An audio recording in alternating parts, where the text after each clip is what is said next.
મિત્રો એ તો આપણે માનવું જ પડે કે પૃથ્વી ઉપર દરેક વ્યક્તિ રંગરૂપ અને કદથી અલગ હોય છે.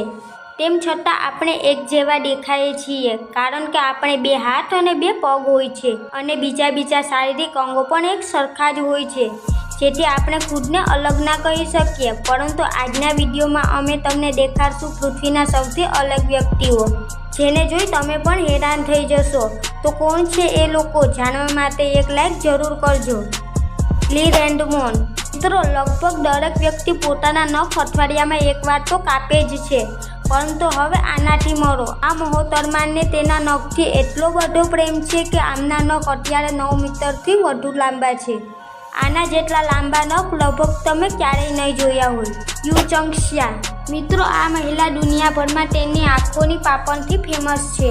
જેમ કે કોઈ સારું દેખાવા માટે નકલી પાપણનો ઉપયોગ કરે છે, પરંતુ મિત્રો આ મહિલાને એની જરૂર નથી, કારણ કે આમની પાપણ પહેલાથી જ 12 સેન્ટીમીટર લાંબી છે. તેને આ પાપણના કારણે આનું નામ ગિનીસ બુકમાં નોંધાયેલ છે.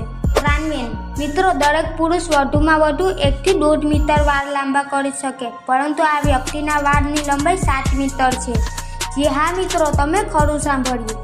મિત્રો, આ ભાઈએ 31 વર્ષની ઉંમરથી વાળ કાપવાનું બંધ કરી દીધું હતું અને અત્યારે આમની ઉંમર 70 વર્ષ છે. તમને કહી દઉં કે ગિનીસ બુક વર્લ્ડ રેકોર્ડમાં આમનું નામ સૌથી લાંબા વાળવાળા પુરુષમાં છે.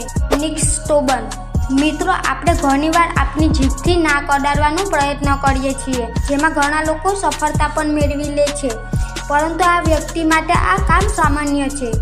નિક દેખાવમાં સામાન્ય મનુષ્ય જેવા દેખાય છે, પરંતુ એમની જીભ સામાન્ય મનુષ્યથી અલગ છે.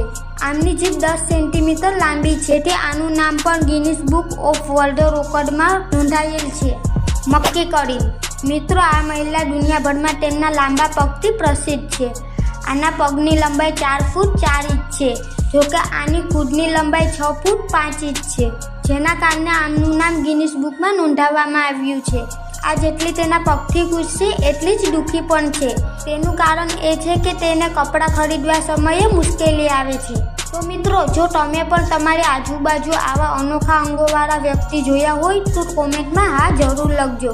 અને વિડીયો પસંદ આવ્યો હોય તો વિડીયોને લાઈક જરૂર કરજો. સાથે મારી ચેનલને સબસ્ક્રાઈબ પણ અવશ્ય કરજો, જેથી આવનારી વિડીયો તમારા સુધી પહોંચી શકે. ધન્યવાદ.